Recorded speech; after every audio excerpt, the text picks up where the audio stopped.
Okay, welcome everyone. I see everyone appears to be entering from the waiting room. Thank you for joining us today for the online conference, Reactionary Digital Politics, Ideologies, Rhetorics, and Aesthetics. This is the fourth of 5 days. Our topic today is reactionary politics and digital platforms. It's great to see some names and faces we recognize either from previous panels or audience members who've been with us so far. So that's great because we're hoping to kind of build a conversation and a community of people interested in these subjects that we can keep going with after this conference is over. So just to let those of you who haven't been with us before know that this is the closing event of a 3-year research project generously funded by the Arts and Humanities Research Council in the UK. The title of the project, which is somewhat grandiose but descriptive, is Political Ideology, Rhetoric, and Aesthetics in the 21st Century, the Case of the Alt-Right. So I'm the co-investigator on the project. Alan Finlayson, who you might be able to see, is the principal investigator. Rob Gallagher, who is the project avatar, Reactionary Digital Politics, is a senior research associate, and Cassian Osborne-Carey has also played a key role in research on the project, and I think he is in the audience today. So a key idea of the project is that digital media are fundamentally changing politics, which I'm sure everyone in the audience will agree with that proposition. And we're particularly interested in how digital media have been changing political ideas and arguments, and how ideas and arguments take shape, how they spread, and how this in turn has changed how people engage in politics and engage with political ideas. And as the title suggests, we're also particularly interested in the way these changes have benefited the right wing and right-wing political thinking and its form, content, and circulation. But we also recognize that to understand all this, we need an interdisciplinary community of scholars coming together to talk about these issues. So scholars of media and communication, specialists in the history of political ideas and ideologies, scholars of rhetoric, performance and aesthetics, anthropologists, experts in the history and politics of racism and misogyny, and scholars and activists with a detailed grasp of how political movements organize both in digital media and in real life. So the goal of this conference is to bring people together to cover that range so that they can share ideas and expertise, and that we can build better approaches and better understandings. And I think, and I hope you will agree, that the panel today attests to that range. And we also want a format that encourages discussion both among the panelists and also with the audience. So each panelist will speak relatively briefly, and then I'll invite a conversation among the panelists, and then invite all of you to join in either via the chat or by raising your hands. And this has worked really well so far. I mean, I suppose I would say that as one of the organizers, but I think we've been having some really excellent discussions. Last night, we were talking about meaninglessness and ideological incoherence, and how the right responds to that and sort of uses that to kind of generate some of the aesthetics forms like vaporwave, fashwave, accelerationism, and so on. So tonight we're looking at, in particular, at the way reactionary politics has taken shape through digital platforms. And we have 4 fantastic speakers for you today, and I'll introduce them in the order that they'll go, and then turn it over to our speakers. So our first speaker is Deen Freelon, who's associate professor in the School of Media and Journalism at the University of North Carolina. He's an empirical researcher of political communication with interests in mis and disinformation, conspiracy theories, and hyperpartisan content. He's published over 30 articles, book chapters, and public reports, so far too many to name. But just to mention too that the audience today might be interested in the article Computational Research in the Post-API Age, and then also Disinformation as Political Communication, both recently out in the journal Political Communication. Deen is also a data scientist and software developer. And if you look at his GitHub page, you can find some very useful tools he's developed for computational research as well. Then we will hear from Bharath Ganesh. Bharath is assistant professor of media studies at the University of Groningen. Bharath has published widely on digital propaganda, hate and intolerance, disinformation, and also on regulatory responses to digital extremism, including a recent piece in Foreign Policy that is definitely worth a read. Again, too many things to mention individually, but to highlight some recent articles that the audience might be interested in. Weaponizing White Timos, Flows of Rage and Online Audiences of the Alt-Right. You can find that in Cultural Studies. and also more recently, Europe, the Nations or des Nations, far-right imaginative geographies and the politicization of cultural crisis on Twitter and yet Western Europe, which Bharath co-authored with Caterina Froyo. And you can find that in the Journal of European Integration. Following on from Bharath, we'll hear from Paulo Garbado, who's reader in digital culture and society and director of the Center for Digital Culture at King's College London. Paulo is the author of Tweets in the Streets, Social Media and Contemporary Activism, also The Digital Party, Political Organizing and Online Democracy, and forthcoming, The Great Recoil, Politics After Populism and Pandemic, which is out from Verso at the end of August. He's also a contributor to the Italian newspaper Il Manifesto and the UK magazine Red Pepper. Finally, we will hear from Jessica Johnson. Jessica is visiting scholar at the College of William and Mary. Jessica is an anthropologist and also an expert in religious studies. She specializes in religion, radicalization, and reactionary masculinities. She's written extensively on evangelical Christianity and masculinity.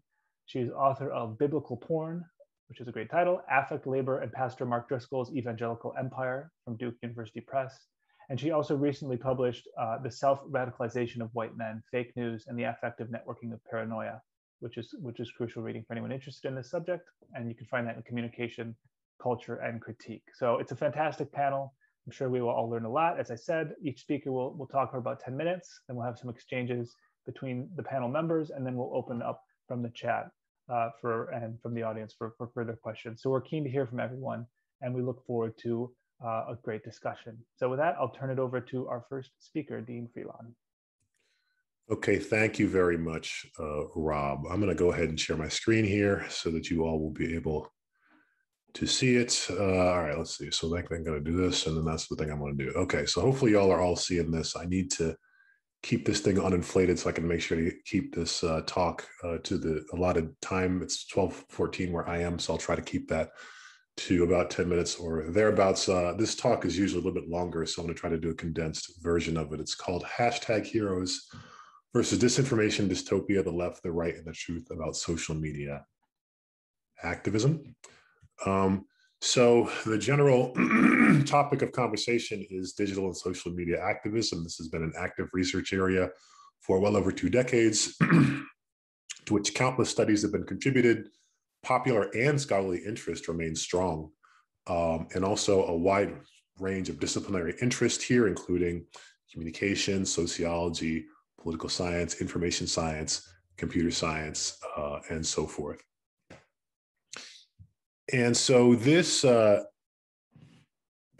presentation focuses on a review that a couple of colleagues and I wrote for Science Magazine that came out last fall. And so the presentation also has some updates to it as well.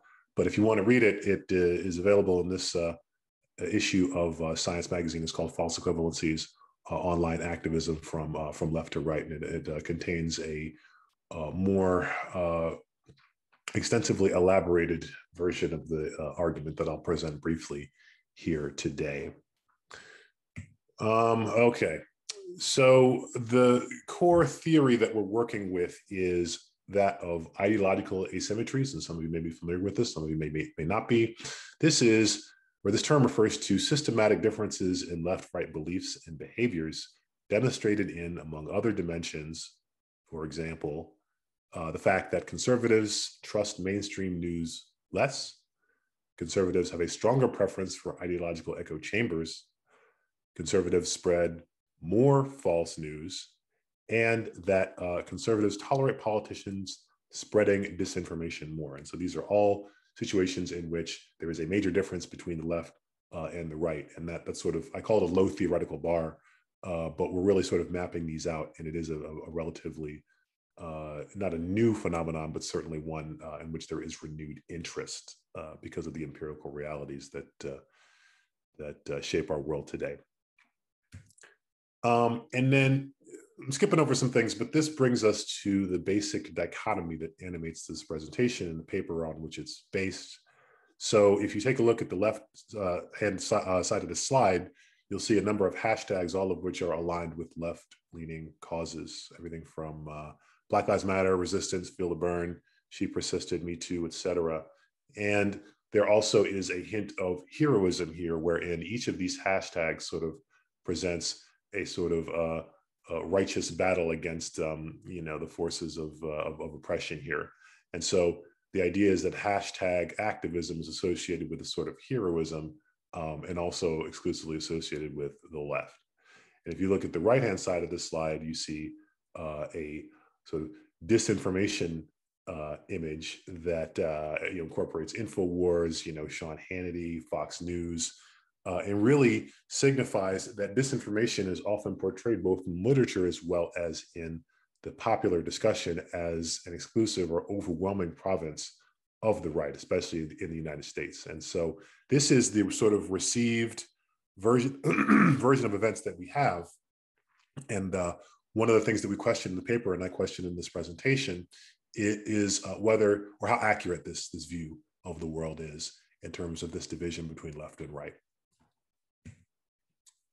All right, so there's one possibility or two possibilities, one of which is that the literature as it stands reflects true ideological divisions in online activism operating strategies. So in other words, nothing to see here. We're not studying left-wing disinformation because it doesn't really, or there's not a whole lot of it. And then another, or in other words, you study disinformation where it is, which is on the right. And then the other possibility is that there is insufficient research on, firstly, right-wing hashtag activism, and secondly, left-leaning disinformation, and that this in turn is generating an incomplete empirical portrayal. And so we'll explore this, try to figure out what's going on here. So we know from the literature and the research in this area that the following two propositions enjoy strong, methodologically diverse empirical support. Firstly, that hashtag activism is a widely used and effective mode of online activism for the left. There are tons of studies on this. Secondly, that the right has its own alternative media ecosystem, which is firstly, disproportionately tolerant of mis and disinformation, and secondly, closely networked with ideological leaders, including Trump.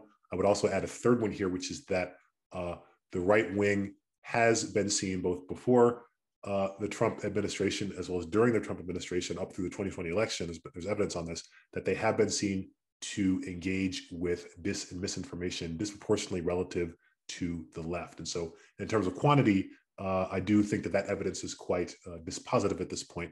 And so I think there are remaining questions, lingering questions about the quality of disinformation and the flows that these types of content take between the left and the right. But as far as quantity goes, I think that there's a lot of evidence that supports that the right wing is engaging this with disinformation disproportionately relative to the left wing.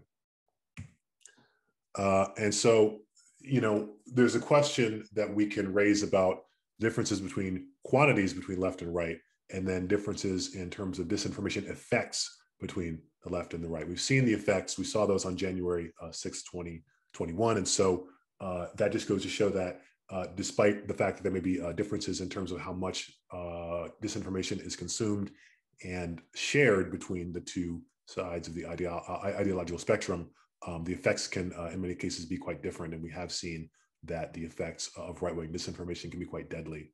And hopefully we won't see more of that, but we may very well, given that this has not been completely addressed yet. So there's some evidence about the disinformation that manifests on the left. So one of the cases that's made, or one of the arguments that's made in this book, Network Propaganda, if you're familiar with it, is that left-leaning propaganda, left-leaning disinformation is less important because the mainstream media basically acts as sort of a bulwark against that. So it doesn't, the mainstream media does not allow that to pass through. But there are other ways that mainstream media, or there are other ways that disinformation can basically move through the ecosystem aside from mainstream media. So you can't completely dismiss it because of those alternative pathways. There are a number of disclosures that the hacktivist group Anonymous made. This was in May of 2020, a little bit over a year ago. It was retweeted a whole lot of times, despite the absolute lack of engagement with this story that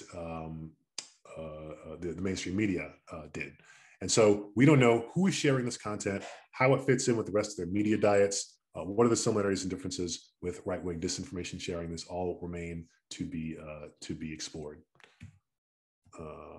this is just some basic quantitative information on that, showing that the vast majority of the accounts distributing this content were not political in nature. Many of them were heavily engaged with anime and K-pop. And so trying to figure out the extent to which these accounts may distribute political information to people who don't typically engage with politics is an interesting area of research. Here's another one. I'm going to skip this one. I'm actually running out of time. Seth Abramson may be a sort of disinformation operator, if you know / engage with Seth Abramson's content. I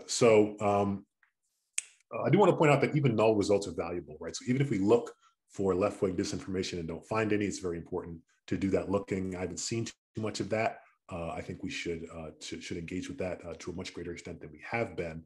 And so that's really, really important, rather than not doing the looking and then sort of saying, well, it doesn't exist. But you can't say that until you look. So let me skip that one. Okay, so I just want to talk about the role of computational research here, because I am a data scientist. We have the tools. We have social media ideology detection, social network analysis, especially community detection. We also have data from CrowdTangle, new Twitter APIs, including the economic product track, which is newly available as of January of this year. Reddit data is still free via push shift, but drastically underutilized. And so folks who are interested in dis and misinformation should definitely take advantage of that. So that is the fast version. I'm going to stop there, and I'm happy to expand this in any direction that anybody is interested in. So thank you very much, and we can move on to the next presenter. And let me go ahead and unshare my screen real quick. Whoops. Wait. Stop. There we go. Great, thanks, Dean. That's fascinating, and I think there's definitely things we'll want to pick up on as we move on with respect to those. Both those asymmetries, but also the way we're thinking about how disinformation does and doesn't circulate, between sort of different levels, from maybe from platforms to mainstream media and back, which I think is something other speakers might have something to say about as well. So we can move along and then come back to it in the conversation. So next up, our next speaker is Bharath Ganesh. Bharath, the floor is yours. Hey, thanks, Rob. Thanks, of course, to all of the organizers, Rob and Alan as well, and to the rest of the panel. It's really great to be here, so thank you. I'm just going to pull my slides up here. And let me make that full screen. I hope everyone can see my slides. Rob, maybe if you can't, just give me a shout. So today I want to talk about kind of the relationship between digital platforms and reactionary digital politics. And this has kind of been what I've been researching for a while. And basically here, this kind of talk builds off a few sort of studies that I've done primarily in collaboration with others, as well as kind of something I've been working on now, looking at kind of the ways in which digital platforms themselves actually underwrite and give basically support to reactionary digital politics. So that's a bit what I'm trying to talk about today. So I think kind of just as a word of context, there's sort of 4 key points to keep in mind. And I think it's useful, my work here is, I think I spend most of my time thinking about the far right and working on kind of issues related to the far right. And I think it's really important to think about what context the far right is operating in now. I mean, for decades, pretty much since there were bulletin boards and since there was, digital connection technologies, the far right has been trying to exploit them, right? So this isn't really particularly new. What is new, I would say, is the kind of context of the platform society. And here, of course, I'm drawing on some of the ideas from Joseph van Dijk and colleagues in their wonderful book of that title. I think one of the key things to think about here is that new media technologies are reshaping the public sphere and also how people know and access and can operate on that public sphere. And one of the claims they make in this book is that social traffic in this digitally mediated public sphere is increasingly controlled and shaped by platforms. So I want to talk a lot about that context today. I think another important point is that the far right, as many of you in the audience probably know, right, has always had kind of transnational aspects as much as they are nationalist groups. There have long been kind of transnational imaginaries that the far right has expressed. But I would say that platforms today play an increasingly important role in building exclusionary, racist, and sexist imaginaries across borders, and also in supporting collective action. I think sort of another point here is that platforms also have their own kinds of ideologies and their own kinds of ways of doing governance. And I hope to make that a little more clear as we move along. There's a great article that I've cited here that really makes a really great argument for why a particular kind of vision of free speech, particularly what they refer to as a cyber libertarian vision of free speech, kind of gets extended by platforms across the planet. Right, so this kind of particularly American, they sort of situate as particularly Californian kind of libertarianism, kind of extends across the world through these platforms, as well as their governance processes.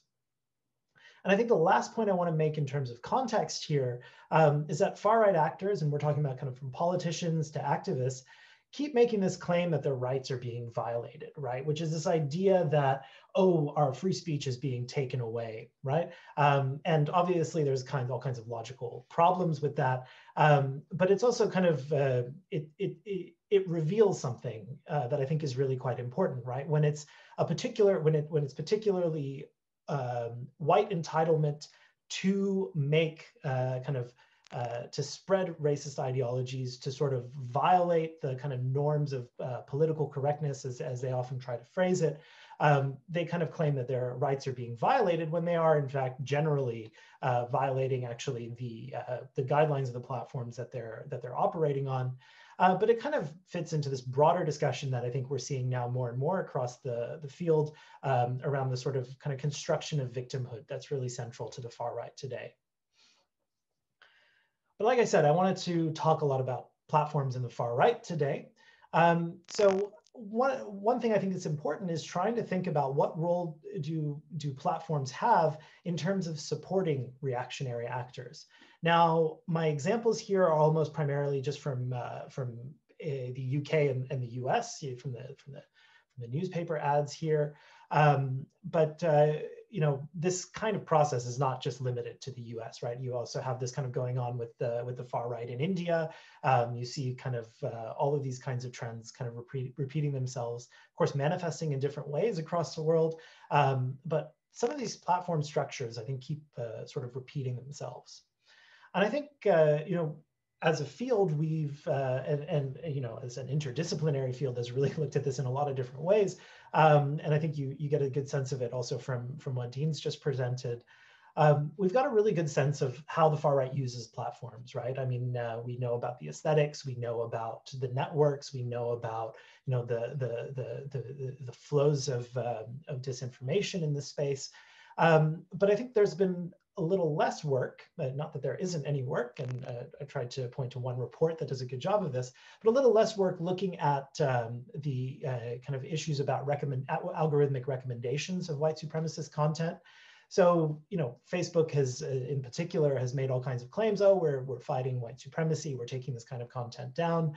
But this was, I think, a report from the Tech Transparency Project, I think around summer last year, found that the platform, even though it kind of made commitments after the Christchurch attack, it made commitments to taking down white supremacist content, its algorithms were still recommending white supremacist content. I think another area where a lot more attention needs to be paid is the way in which platforms actually enable the use of racism and hate speech in political advertising. So you can see a nice article here from BuzzFeed reporter Ryan Mack looking at an Australian actor that was able to run an ad, run a white nationalist ad that kind of referred to the white genocide conspiracy theory. We've seen this great investigative report from Bloomberg talking about how YouTube executives kind of just for the sake of enhancing engagement, YouTube executives continue to kind of ignore warnings about hate speech on their platform. So there's a concept that comes from Ariadna Matamoros Fernandez's article called platformed racism, which I think is really valuable. And in that article, the author kind of positions platforms as amplifiers and manufacturers of racist discourse by means of their affordances. Right? And what that really means is that I think the infrastructure of the platforms themselves do something to support reactionary actors.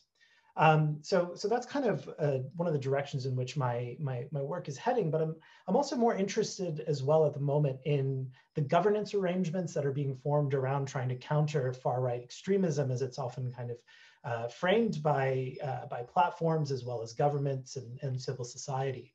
And I think from there, we can also see this kind of platformed racism come back, but in a different way. So I'm gonna try to develop that a little bit more. Now, I'm sure many of you are familiar with this story, but this is a bit of data that I collected for part of a project. This is actually from a public release about advertisements that the Internet Research Agency, that now infamous troll farm from St. Petersburg, Russia, purchased in the United States via Facebook and Instagram. Purchased in the United States in order to kind of inject kind of content and spread disinformation across Facebook users in the US. And what you're looking at on the right is a bunch of different micro-targeted interests that the Internet Research Agency was able to use. Now, all of these micro-targeted interests were things that were made available to them by Facebook, right? So in this sense, what we have is something really kind of fascinating going on, which is Facebook has created a whole set of targeting categories, right, that allow you to go and target different kinds of users, right? And this obviously primarily for corporate and commercial activity. But there's all kinds of things you can see on the screen that are related to sort of profiling people, not just by politics, but you can clearly see that it allows you to profile people by race. And so the point I want to make here is that these particular kinds of processes, these services really are, I think, quite important when it comes to spreading extremist content, far-right content, and to sustaining reactionary digital politics on these different kinds of platforms. Now, we don't have a lot of evidence about this because Facebook doesn't make it's recently made its ads library transparent, but none of the micro-targeting interests that it provides, I think, are currently available in its current rendition of the ads library. And I think when you look at these interests, and this is just from a really tiny example of disinformation, right? The Internet Research Agency is not the end-all and be-all of this phenomenon, but just from this relatively small example, you can see how Facebook can facilitate the spread of extreme content or reactionary politics. Now, the example I've pulled up here is one that was from a page called Stop AI, Stop All Invaders, not Stop Artificial Intelligence. And here, obviously, you can see that it's kind of a birther disinformation piece, but it's also, fundamentally as well Islamophobic and racist. And one of the key points I want to make here is that this kind of set of services that goes on kind of just under the surface of platforms play a really important role, I think, in terms of sustaining and underwriting really the reactionary digital politics that we're facing today. So this is one example, right? But I mean, we could also be talking about YouTube's recommendation algorithms. There's a bunch of wonderful work about that. And I could go on with sort of, introducing you to all kinds of research, but of course I don't have time for that. I just want to kind of open up these sorts of problems. But one thing I hinted at a little bit earlier in the presentation was also that I'm interested in these kind of new governance arrangements that are kind of coming together. And so I've sort of highlighted 3 of them here. And by governance arrangements, I'm really trying to talk about the ways in which platforms, government, civil society are trying to work together, primarily at the global level, to try to address extremism and terrorist content, right? And the first one here on the left is the Christchurch Call. I'm sure many of you are familiar with this, of course. The Christchurch Call is a kind of multi-stakeholder pledge that was set up by the governments of New Zealand and France to get signatories, member countries, and companies to start taking some action against violent extremist content online. What's interesting about the Christchurch Call is that it sort of blanks out the whole fact that the terrorists in Christchurch was operating particularly from white supremacist and right-wing extremist ideologies, and specifically kind of within sort of transnational anti-Muslim discourse, right? That's not in there. Again, terrorism just becomes this kind of ideologically blank thing that sort of can be filled in by whoever's interpreting this. So there's not a direct link to white supremacy here, which suggests to me that there's a serious gap. There's also no challenge to kind of ongoing failures in platform policies and algorithmic linkages, right? So they're not kind of pushing against the tech companies so much as sort of incorporate, I think in a way the Christchurch call incorporate some of their interests. And there's sort of this reliance on counter speech and redirection, which this idea we can kind of pass in a kind of alternative message along to someone, and then that's going to challenge the radicalization process. At least as far as digital interventions go, which is sort of what the Christchurch call prescribes, there's really very little evidence of efficacy. Turning to the second example here, which is GIFCT, or the Global Internet Forum to Counter Terrorism. What we have is it's an interesting organization. It was started by a number of tech companies. I think now off the top of my head, it's Facebook, YouTube, Google, Facebook, YouTube, Twitter, and Microsoft, but I might be wrong about the founding members. But all the major kind of platforms are now a part of GIFCT. They have an interesting instrument to sort of try to challenge terrorism, which is what they call a hash database. So basically, if you upload an image to Facebook and they recognize it as a terrorist image, it gets hashed or fingerprinted, basically. It's just a text string that describes an image. And that can be used then to match other images that also might be terrorist content and then take it down more efficiently. Now, in that hash, they have a hash database that's shared across GIFCT members. Up until pretty much the Christchurch attack, there was never once any kind of information in there that was related to right-wing extremism. It was all primarily just about jihadism. They actually, if you want to get something related to white supremacy in here, you essentially have to do what they call a content incident protocol, where they set up an entire ad hoc system so that those kinds of content can be added. That's what they did for the Christchurch attack. They did that for the shooting in Halle, Germany, I think in 2019 or 2020. I can't remember off the top of my head now, as well as an attack in Glendale, Arizona. So again, what we have here is it's kind of really narrow definitions about what counts as terrorism, and that essentially it gives it sort of gives right-wing extremists a bit of a pass.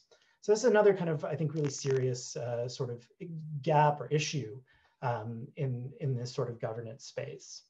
And then finally, I'll just very briefly talk about Moonshot CVE. I think it's now called Moonshot. It's an interesting, intriguing kind of initiative where what they're trying to do is, as I've talked about earlier, kind of use counter speech and strategic communication to sort of deal with behavioral change and interrupt kind of patterns of radicalization.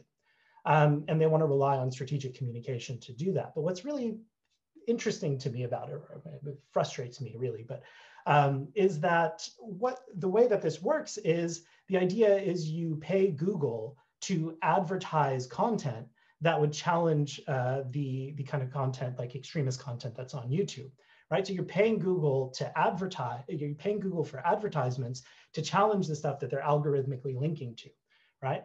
So I mean, to me, this is just kind of creating another market rather than actually trying to deal with the problem. So I've settled on kind of riffing off of Matamoros Fernandez's concept of platformed racism, and I've started kind of developing a paper that's looking at this as actually platform racism, right? What are the ways in which platforms are actually contributing to racist structures? I'm building here some kind of quick thoughts about this kind of working through some of the ideas that Eduardo Bonilla Silva presents in his book, Racism Without Racists. And he has 2 points that I think are really important. First is what he refers to as abstract liberalism. I think this manifests in this space sort of through 4 key points that I'll run through really quickly, which is, as I've just mentioned, kind of the use of markets to govern and challenge extremism, which reproduces the interests of the platforms themselves. You know, we've got this kind of, they push this idea about the marketplace of ideas and a kind of absolutist sense of free speech that says free speech is more important than other human rights values. So often we see free speech is valued more than protecting the dignity of the people who that free speech might attack. And in a lot of ways, kind of using markets to challenge extremism allows them to look good without necessarily doing good. I think this is another kind of key aspect of how we should be starting to think about the power of platforms in this space. Now, we also see what Bonilla Silva refers to as a minimization of racism. And I think this manifests, you can see in the Christchurch call with no kind of reference to white supremacy, or in GIFCT, for example, where nothing gets added to the hash database until there's a violent attack if it's related to white supremacy. There's very little attention to a broader far-right scene, and it's not so easy as you can just kind of label groups as far-right and start adding them into a database, right? So these kind of questions about how do we use networks to disrupt people, these are things that platforms have pretty much until recently not really tried to do too much about, at least in terms of what they inform the public about. But I think the broader question here is that, my claim here about platform racism is that, they're not attending to cultures of hate and also how platforms foster them, looking critically at their own practices and thinking about how they can be reformed to be adjusted. Rather, there seems to be more and more this reliance on markets that are trying to solve the problem, right? And it's kind of reminds me of this idea of reflexive modernity, right? Where the problems of modernity are created and then new markets are created to fix the problems rather than actually solving the structural issues here. So I'm going to end it there. You can read a little bit more about what I have to say about platform racism in a short piece for SSRC items. But I hope that this was helpful in kind of bringing up some new angles and avenues for trying to think about platform power as it pertains to reactionary digital politics. Thank you. Thanks, Bharath. That's fantastic. I think definitely some things to raise and put you and Deen in conversation about the way these platforms are sort of structuring, like those profile categories you talked about, providing almost a scaffolding for targeted disinformation is really interesting, and also maybe something to talk about in terms of the post API age that we seem to be entering in some ways, but also what you're saying about connectivity and networking and how that can sustain racism is, I think, really fascinating and really generative. And I'm sure we'll come back to that. But let's move swiftly along to our next speaker. Thanks very much, Bharath. And our next speaker is Paulo. Paulo, the floor is yours.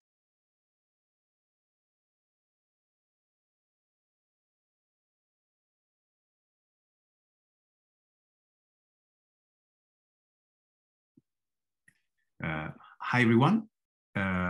It was thanks so much for the invitation. It was a pleasure to listen to many colleagues who are working on similar issues. And I think really there is an area of scholarship that has been emerging around these issues. And it's also something that I've been working on for some time. I mean, my early work was on more progressive social movements, while more recently I've been trying also to analyze the new right, it's called populist right, and how it operates online, and what are the new tactics and the new ideology, the new discourse that the populist right has been developing internationally. Trying also to identify whether there is such a thing as an elective affinity between that kind of discourse and the affordances, the characteristics of the new arena, the new environment of what we could call the digital public sphere, right? In this space layered by all these different apps and all the conversations that are happening on these apps. So what we're talking about is a phenomenon that is quite clearly defined, on which much has been written. I mean, leaders such as Marine Le Pen, in France, Matteo Salvini, in Italy, Geert Wilders, in the Netherlands, and many other leaders, right, have become very recognizable as part of a common political family, to the point that actually they're having these international meetings, right, which is an explicit declaration of the fact that they feel they are part of the same family, plus they also have their own grouping in the European Parliament, and is a phenomenon time. People who studied this, right? I mean, in the 70s already, or even in the 60s in the US, there were some inklings of a new right. And there was a lot of discourse against immigration and some of the, say, early signs of what we're seeing now, but it is clear that this political family has exploded in recent years, right? Most notably in the 2010s and late 2010s. There was really the impression it was somehow an unstoppable political phenomenon, right? Bound to engulf all the world. And actually Trump's presidency really contributed in crystallizing this idea. Though now with Trump out of the White House, there are questions as to whether this was a kind of flash in the pan or whether this will continue. My fear and my sense is that this will continue, right? I mean, and taking new forms as it taps into motifs that are very diffuse in society and fears that are very prevalent in certain sectors of the population. The discourse of these leaders centers on a number of topics, but clearly the most prominent one is immigration. I mean, it is impressive how much time these people dedicate to immigration. We conducted with some colleagues an analysis of Facebook posts of all these populist leaders in Europe, and around 40% of posts are on issues of immigration and security. So immigration is an issue that concerns some citizens, but clearly it is overblown in terms of its thematic weight, even vis-a-vis the expectations of the very voters. So the question is somehow, I mean, why are they focusing so much on immigration? What is there in immigration that makes it such a conducive topic for these leaders? In this tweet by Matteo Salvini, is he attacking a Senegalese, right, who was involved in a terror attack on a bus, right? Obviously, always mentioning the nationality of the person. While in this case, Marine Le Pen is attacking Macron for not accepting the principle of depriving citizenship to jihadi fighters, right?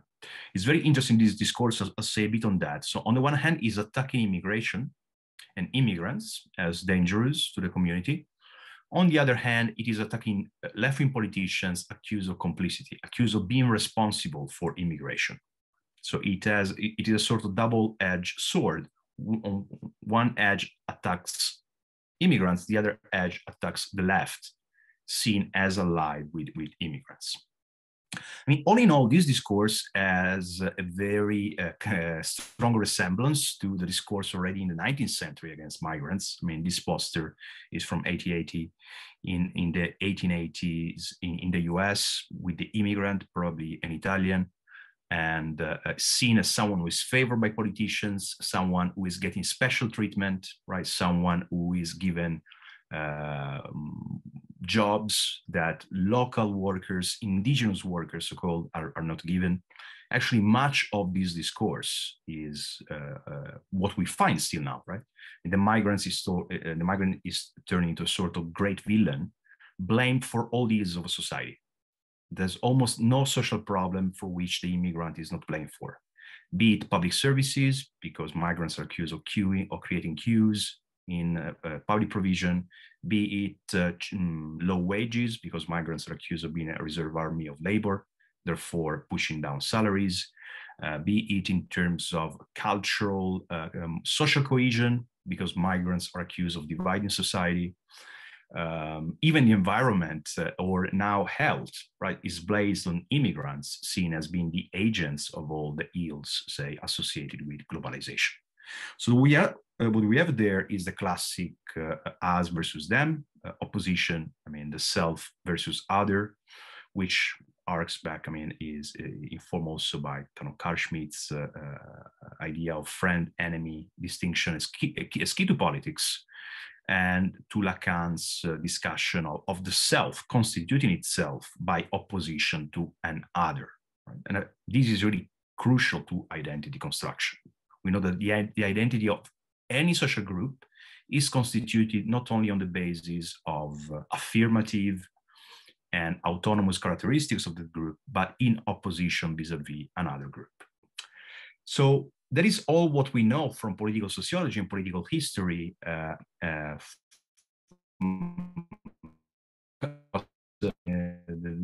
last 2 or 3 centuries. I mean, the question for us as researchers of these problems is, what does the digital add to this? And the argument of myself and other colleagues in this paper we are working on is that immigration is deployed to mobilize anger, and that social media platforms are particularly effective when it comes to mobilizing collective anger. We looked at Facebook reactions on the Facebook pages of these right-wing populist leaders in the course of the European election campaign. What we found was a prevalence of angry reactions. Right-wing populist leaders have many more angry reactions than other leaders. And as you can see in this graph, for example, Weidel has many more angry reactions than Baerbock, our most notable opponent in Germany. Le Pen has more angry reactions to her post than Macron. Salvini has many more angry reactions than Zingaretti. Interestingly, on posts having to do with immigration, this anger effect is redoubled, right? And more so, what is interesting is that contents that attract a lot of angry reactions also tend to be shared more. So it looks like this anger is not only prominent, but is also used because it has a mobilizing effect in the sense that it leads people to perform more high threshold interactions, such as sharing, which in the economy of visibility of these populist leaders are conducive to more visibility, right? Because if you share a content is visible to more people. So we found a very strong correlation between anger and shares. And I think this really points to why these populist leaders are focusing so much on immigration as a topic. There's much to be said on that, on why precisely immigration and precisely anger, and why social media platforms seem to be so conducive to that. But I guess that for given time limits, there may be something I can expand on in a Q&A.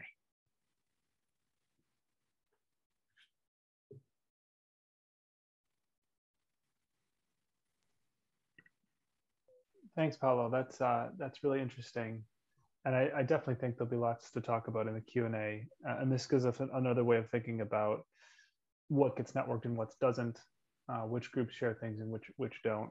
And it might be interesting to think about possible relationships between this kind of angry sharing and disinformation, and if there's any connection there. But let's move along to our last speaker, Jessica Johnson. Jessica, go ahead.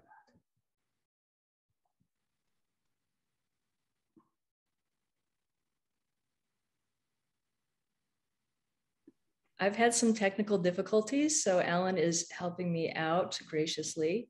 Thank you so much for having me. It's a pleasure to be here and share some of my more recent research with you all. I'm doing a deep dive as much as I can in 10 minutes. I'm focusing on the Western Chauvinist, the Proud Boys public channel on Telegram.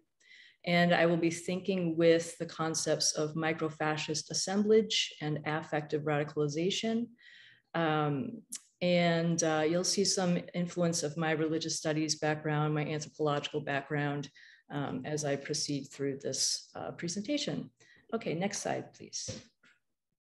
Okay, so I'm gonna start with just what attracted me to this Telegram channel, and then go through some ideas about what Telegram is, what it affords, and some of its features. And then I will do some theoretical framing, and then move into some specific examples from the channel itself. So what attracted me to the Proud Boys Telegram channel, the Western Chauvinist, was its savvy use of the platform's features to connect users. And a lot of these users that you see on the screen here are also administrators, and there's a lot of back and forth posting between these channels. The Western Chauvinist has far greater number of subscribers than the other channels that you see listed here. Thomas Sowell, for example, is also someone who posts videos on the Western Chauvinist. So it's somewhat of a hub for a lot of these groups on Telegram. Next slide, please. I was also very attracted to the way in which the Western Chauvinist was able to use the media file capacity to post propaganda videos. This was in fact the first one that caught my eye. It's very well done. It's a seamless short film. Some of the films that are available on this channel are much longer. Some people post things as much as an hour or more. So there's a lot of film sharing, but this sequence itself, you can see it's only 2 minutes, 45 seconds, is quite powerful and riveting. So I was very impressed by a lot of the propaganda material that I saw on display here. Next slide, please. So a little bit about Telegram and the explosion that happened after the storming of the Capitol on January 6th. So that month, that same month, the messaging service WhatsApp also announced that it would share user data with Facebook's ad machine. So a surge in Telegram downloads ensued. In keeping with its freedom and privacy trademark, founder and CEO Pavel Durov assured users that all client apps would be open source and that every chat on the platform was encrypted. Now, Telegram does use a cloud, so it's not end-to-end encrypted in terms of messaging. So some folks would argue that WhatsApp is still a safer route to go, but nevertheless, Telegram has been widely used by, as you saw, many reactionary groups. So the advantages to the Telegram channels for public broadcasting purposes are multiple, including the capacity for an unlimited number of subscribers, the ability to stream and archive large media files, and anonymous posting under the channel's name. A recent feature provides administrators the chance to set messages to auto-delete in chats, groups, and channels. Next slide, please. So the Western chauvinist is capitalizing on the deplatforming of QAnon followers and others after January 6th to blackpill or radicalize MAGA normies. In this sense, blackpilling entails prophesizing the destruction of Western civilization and disastrous decline of white male Christian dominance with urgency to promote accelerationism, without explicit calls for targeted racialized acts of political violence. Today, the channel has over 48,000 subscribers and message views can reach between 30 to 40,000. Posts of amateur video footage, mainstream and alternative news reports, tweets, TikTok videos, propaganda films, and memes are not open to subscribers' comments like other channels. However, I think that this technological control is desirable on the Western chauvinist because it relentlessly, affectively produces what Deleuze and Guattari call microfascism, desire that desires its own repression. The social affordances of this channel create the cognitive and behavioral capacity for blackpilling to occur by assembling a bleak reality through which white genocide becomes self-evident and a cause worth fighting for. My presentation briefly analyzes how the Western chauvinist animates assemblages of desire and technology, such that cognitive radicalization and behavior radicalization become relational, overlapping affective processes. What I call affective radicalization is not solely or causally relegated to the ideological acceptance of extremist views. It is not simply a change of mind or personal belief, but a call to action. The Western chauvinist provides a public platform for globally networking fascists and promoting fascism as an ideology, but it also affectively conscripts revolutionary violence in plain sight without directly inciting threats that risk legal indictment. In Everybody Wants to Be a Fascist, Felix Guattari distinguishes between a micropolitics of desire, libido in a fascist situation of the social field, and psychoanalytic concepts of pleasure, such as Lacan's jouissance, sutured to the individuation of subjectivity. According to Guattari, pleasure of revolution cannot exist, but a desire for revolution or a revolutionary desire can. In this microfascism of the social field, Guattari states, subject and object are no longer face to face with a means of expression in a third position. There is no longer a tripartite division between the realm of reality, the realm of representation, and the realm of subjectivity. You have a collective setup which is at once subject, object, and expression. Here, everything can participate in enunciation, individuals as well as zones of the body, semiotic trajectories, or machines that are plugged in on all horizons. The collective disposition of enunciation thus unites semiotic flows, material flows, and social flows. Next slide, please.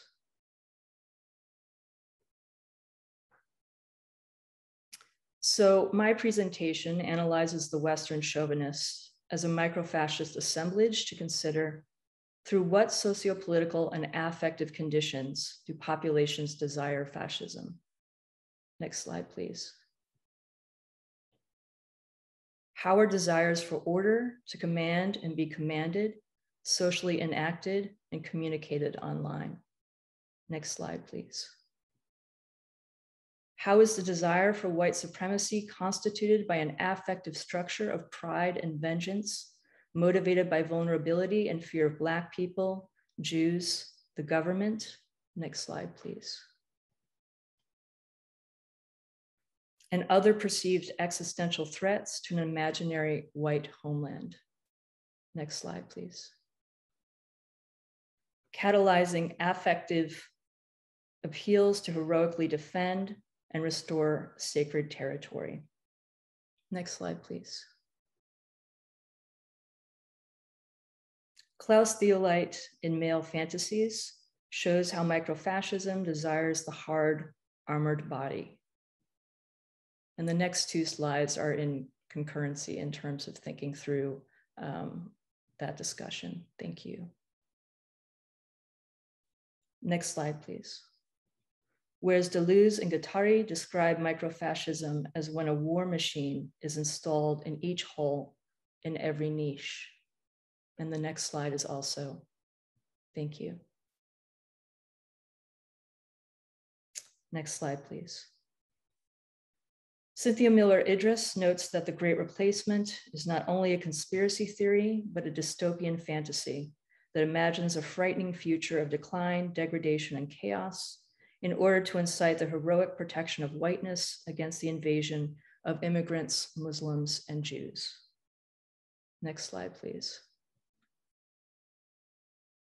In turn, white boy summer memes depicting masculinist dominance and physical superiority in retaliation for the Black Lives Matter protests throughout the United States in the summer of 2020 have proliferated. Next slide, please. I conclude with stills from a 10-second clip of Kenneth Copeland, the American televangelist and former spiritual advisor to President Trump. In this masterfully edited video, Copeland is laughing maniacally to a doom metal soundtrack, encouraging contagious laughter from congregants. Last slide, please. A close-up of Copeland's face seamlessly morphs into a shot of Joaquin Phoenix as the Joker, caught in a similarly manic fit of laughter.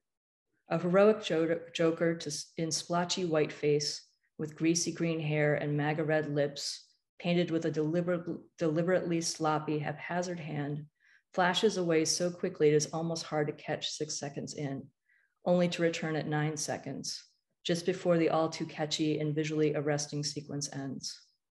The original clip of Copeland laughing during a church service went viral after Biden's presidential election was announced and before the big lie that the 2020 election was stolen took hold, suggesting that affective radicalization is microfascist rather than pleasurable.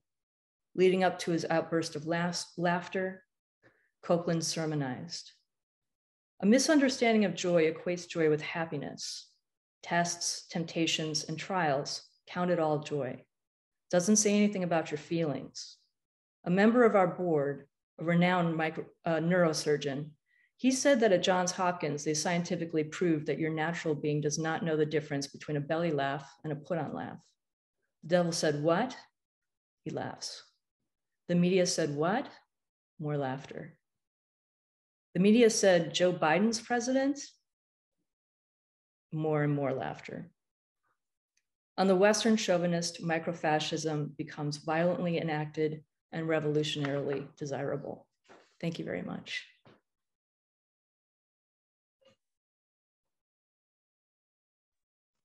Thank you, Jessica. That was fantastic. I think you were there yesterday for our discussion of fascism. It's something useful. This concept of desire that desires its own destruction. I think its own repression is I think a really important concept, and maybe something that we can think back through. In part, what Paula was saying about anger and why anger is circulating in a particular way. And I know that's something Bharath has thought about as well. And I think your concept of dissemblage, that you're offering, this micro-fascist assemblage, is another way of thinking about a problem or an issue that came up, I think, in all the talks, which is this question of how networking is working, or how connectivity is working.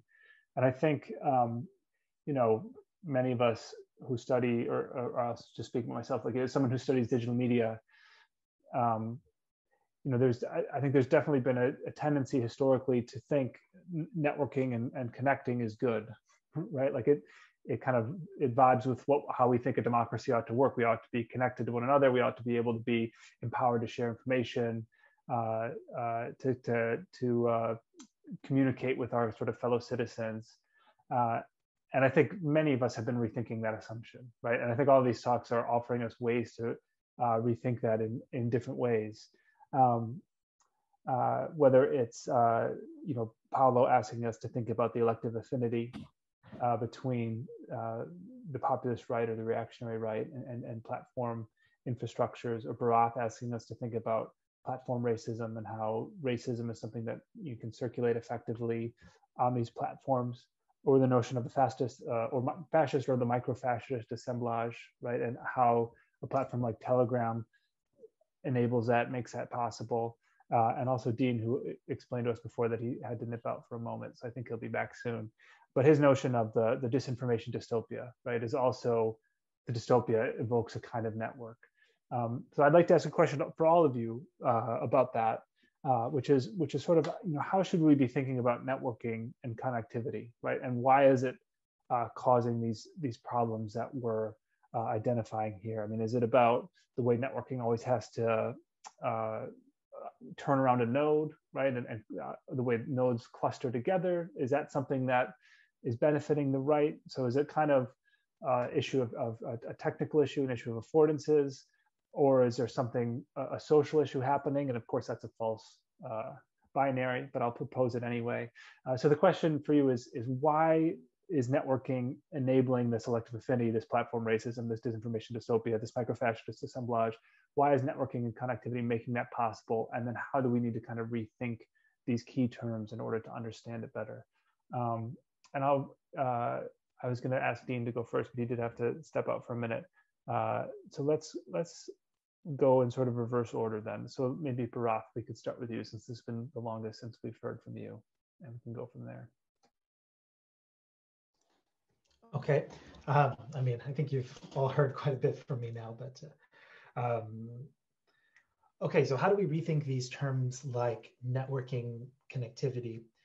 I mean, so one of the things I have worked on really is around sort of like the way in which rage circulates across British and American alt-right people on Twitter, basically. So that was a study that I did, and I think coming back to this question of networking, right? What's really interesting to me about it is that we don't really, I think, have very good metaphors for sort of conceiving of the publics we're talking about, right? Like public in the first place sort of implies certain things. I think that like it's something that's open to people to participate in, like a Telegram group, sure, it's open, right? But you also, it's kind of about a particular community, right? So I think there's like one of the problems that I've sort of faced is sort of like, well, what are we looking at? Is it a decentered network that can kind of be activated through which certain dispositions have been already kind of distributed and disseminated, drawing on kind of latent affects within people in that network? And I want to think about that, but I don't want to reproduce the sort of like kind of that comes from terrorism studies, which is like this idea that there's these kind of like networks of cells of extremists that can be activated, right? There's this kind of problem, I think, about fluidity in terms of who constitutes the nodes of this network. There's varying intensities by which people are actually part of that network.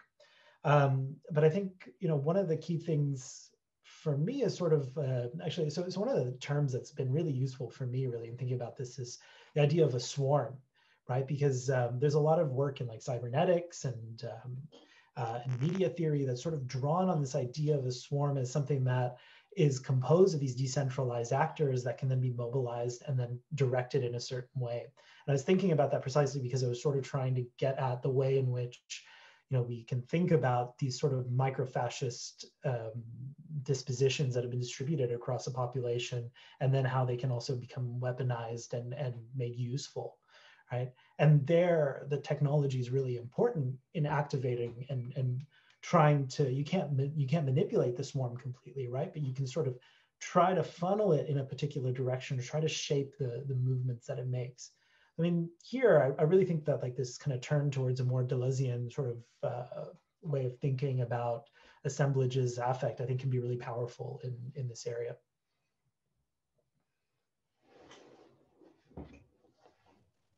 Thanks, that's really interesting.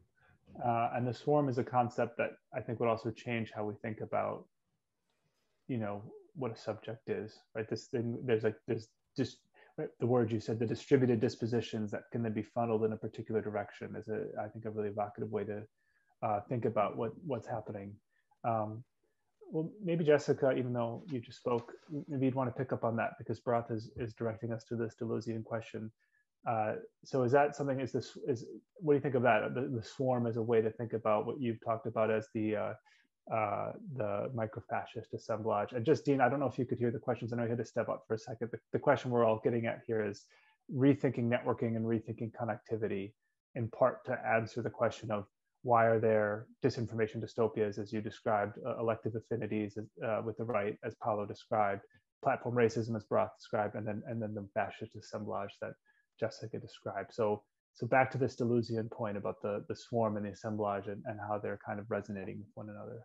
Mm-hmm. Yes, I actually agree very much so. I think the swarm is a very useful way of thinking about how these flows happen and how they excite and agitate affective dispositions to then incite violence, political violence. I didn't get to finish it or get it into a journal, but I wrote a paper, or was going to write a paper, about an episode from Black Mirror in which there's a swarm of bees, and there's this sort of white savior who plays the role of the sort of, he's a hero in the sense of the Joker being a hero, basically. And so when I was actually thinking through my thinking on networking as a process and as something that is affectively engaging, I found the swarm very useful in that particular episode, and the way that the bees worked in that episode, which is quite, you know, the show is dystopian in general for the most part.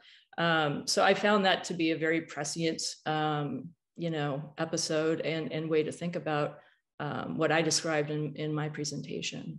So I definitely agree with that.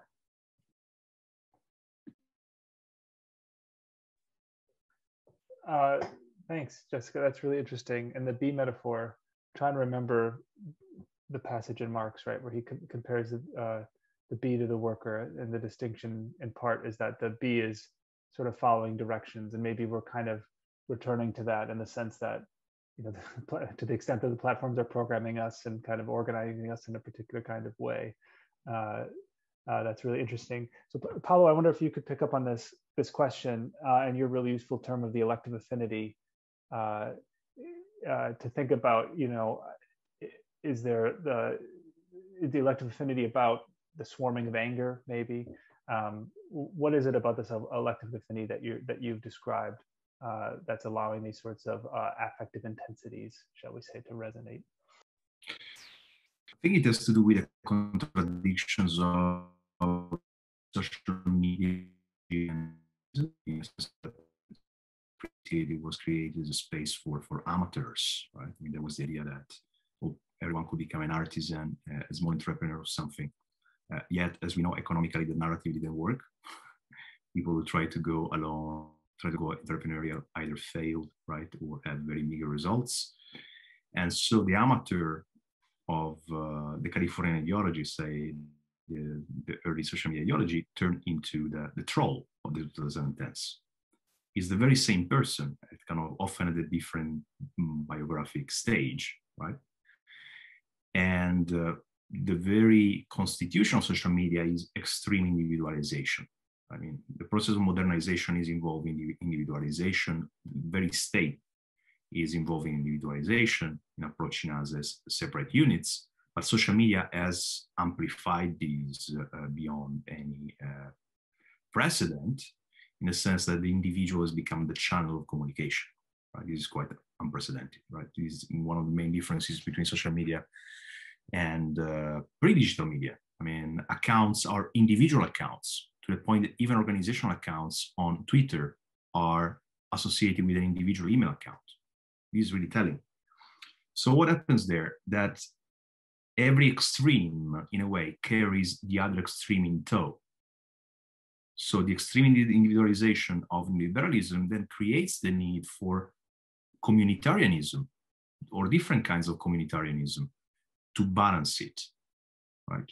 To even it. Because obviously you cannot live in a society of individuals, right? I mean, it is unsustainable. People are social creatures. So I think that the right is very good in tapping into that anxiety and sense of loss, which is very widespread.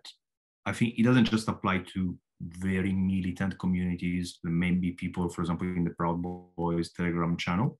Those are the most extreme manifestations of that. But what is really worrying of this phenomena is the very widespread potential public they have, and the way in which they manage to channel anger by constructing basically a sort of false story.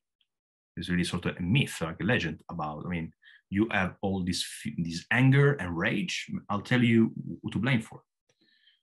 Which also happens because in a way the left doesn't have another narrative of who you should blame for your problems, or is often more cautious about developing this sense of an adversary or an enemy you should be angry with. So I think that these two things basically connect to give social media a very great potential for this kind of counter-identification of the populist right.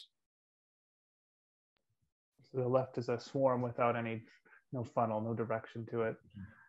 What you said about digital media converting everything into an individual is really interesting, because I think, initially, the digital optimist view would be that that's empowering, right? Everyone is sort of on the same playing field, but that ignores this sort of loss that you're talking about, right? Like, it's actually a loss of sociality rather than a sort of a boon to sociality, which may be another way of thinking about that elective affinity. And one of the themes of this conference so far is about the reactionary critique of modernity, is that the modern life as a loss of tradition, a loss of structure, a loss of the hierarchy the sort of natural hierarchy that they would prefer. But maybe in some way, digital media is sort of playing up a certain kind of loss of sociality in an interesting kind of way that maybe is another ingredient in that elective affinity. But Dean, I wonder if you could pick up on this question of, the way I initially posed it is there's the initial idea. I think for many about networking, the initial idea, there's a kind of assumption that a network is good, that connectivity is good, right? That it's empowering, that it's democratizing, and so on. But the disinformation dystopia you're talking about, I would imagine, has to rely in part on a network. So I wonder how you see those kind of dynamics working in the study you've presented to us, and how you think we need to be thinking about networks given your findings in this analysis. Sure. So I don't necessarily, I think that you're absolutely right about the implications or the way that some people talk about it, both in the popular press as well as in scholarship, about networks being good, but I don't really share that analysis. Networks are not good, they're not bad, they're not necessarily neutral, so I take the sort of the standard anti-technological determinist line that I think most people tend to take. Nobody embraces that term, although some of us embrace the substance, if not the term itself. Not going to name any names, but not necessarily anybody in this room. But I don't know. Folks listen to music, right? People like music. You know what I'm saying? We like loud music, right? Like rock, metal, punk, right? So networks are amplifiers, right? So you plug it in. People who previously were not able to connect, people who previously were scattered, did not necessarily know that other folks shared their viewpoints, are now able to connect and amplify their viewpoints. And as the hashtag activism versus disinformation dystopia dichotomy shows, right, it's a simplification as all theories are, but what it really shows is that these are two very different, very normatively different means, or the results in some ways are somewhat parallel, which is why they make a nice and interesting juxtaposition. But the major difference is, and I think this is what really throws it into sharp relief, is the normative aspect, right? So think about the normative implications of, the reality that the networks help usher hashtag activism into, right? These are, activist and protest-based results that were previously impossible. So if you look at something like, Black Lives Matter in the specific example of police brutality, this is something that historically has shown up on the US news radar only sporadically. So those of us who are old enough in the United States remember the Rodney King incident in 1992, right? There was an incident with a man named Amadou Diallo in 1999, New York City. There's another incident, 2003, Sean Bell, right? 2008, I want to say, was Oscar Grant. 2009, Oscar Grant. So basically, like it's like every 5 to 10 years, it kind of hits the national, scene, and that's how it was prior to 2014, and after 2014, it's been a major news story multiple times per year, and that is not something that we were able to see or realize prior to the amplification. Amplifying power of the network that I think in that case, for many people, would view that in sort of a normatively positive way, right? Now, on the flip side of that, when I was growing up in the 1990s, right, like white nationalism was a bad thing, right? I mean, but this is something that is really being amplified by folks who have a lot of power, certainly a lot more than, or the people who are amplifying this have a lot more power than they did back when I was a kid. And so that, I think, from my perspective, at least, and hopefully for many others, that is a situation in which the network is amplifying with a negatively valenced normative issue.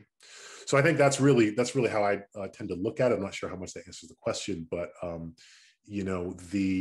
would say, any sort of general normative assessment that ties networks to positivity is not, I don't think that's really well supported by the empirical record there.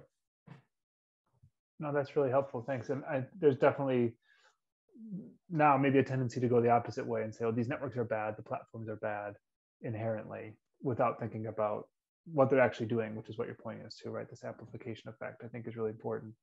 I have many more questions, but you don't want to hear my questions anymore. I think we should open up the chat and invite participants, audience members, what is it, Zoom calls them participants, we'll call them audience members, to raise their hand if they would like to ask a question, and we can get a conversation going with all of us. Make sure you click everyone in meeting when you're doing the chat, which I see some of you have already started doing, it looks like.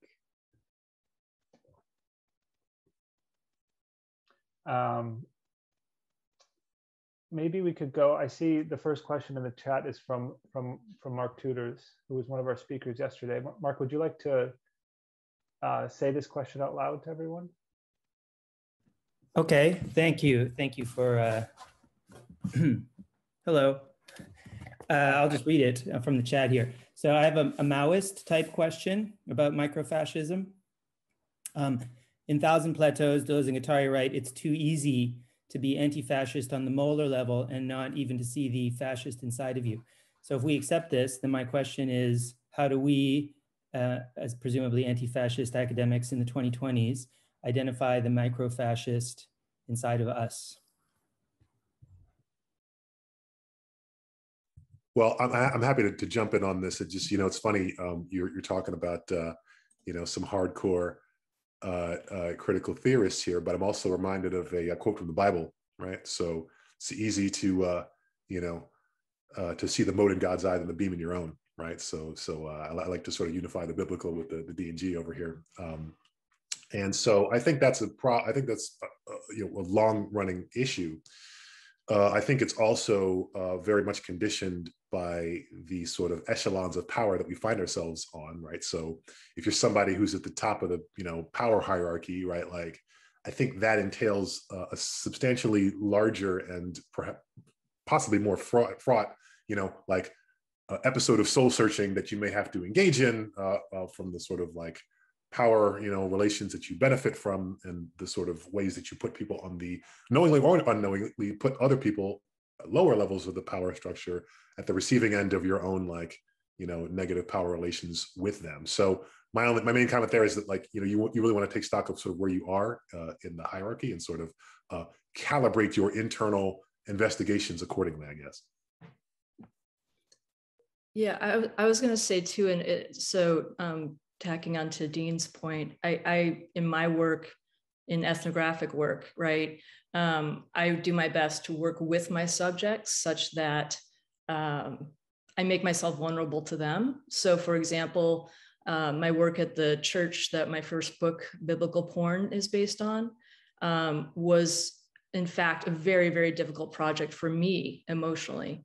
And although I would not say that the trauma that I experienced as a result of an intense amount of field work, 10 years worth, and listening to these sermons that were very misogynistic, to say the least, for example, and then working with the people who then were coming out of that process, the church basically rose and fell very quickly in Seattle. And so when it fell apart, I spent time with people interviewing them. And that was, in fact, the only time that I did, because the Human Subjects Review wouldn't let me interview them beforehand without Driscoll's permission, the pastor's permission. So ironically, I was permitted from actually doing the field work that I really wanted to do from the get-go because of the institutional requirements of me to ask this patriarchal, leader his permission to talk to anybody. So I wasn't even allowed to talk to individuals at that point. It wasn't until the church fell apart that I was able to.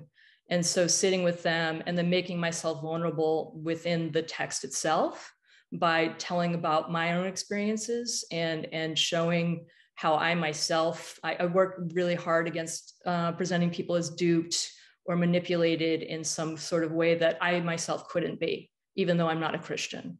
So that's one example. I mean, I could talk about my adjuncting experiences in academia too, but I won't belabor my point. I won't go into that today.